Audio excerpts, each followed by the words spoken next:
Il y a plus de 6 siècles, un homme observe le monde et comprend ce que personne avant lui n'avait osé imaginer.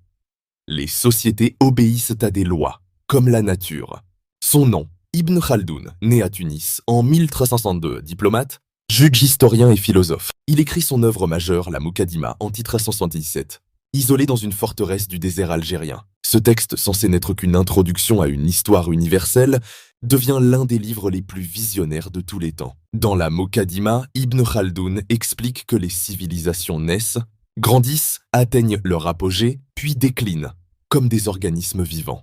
Le moteur de ce cycle, c'est l'asabiyya, la cohésion sociale. Cette solidarité qui unit les individus d'un même groupe.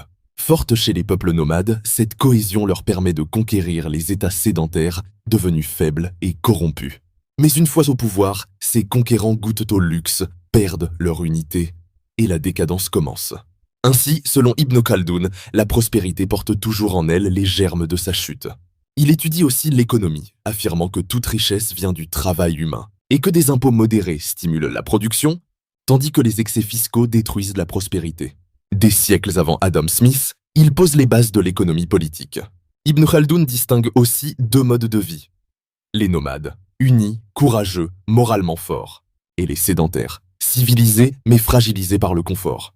C'est de la tension entre ces 2 mondes que naissent les grandes dynasties. Enfin, il révolutionne la manière d'écrire l'histoire. Il rejette les récits légendaires et exige une méthode scientifique. Vérifier les sources, comprendre les causes, relier les faits aux structures sociales et économiques.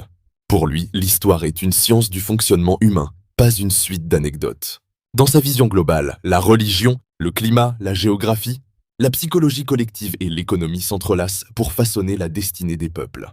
Son ambition, découvrir les lois universelles qui gouvernent les sociétés. Aujourd'hui encore, sa pensée inspire les historiens, les économistes et les sociologues. Ibn Khaldoun n'était pas seulement un historien.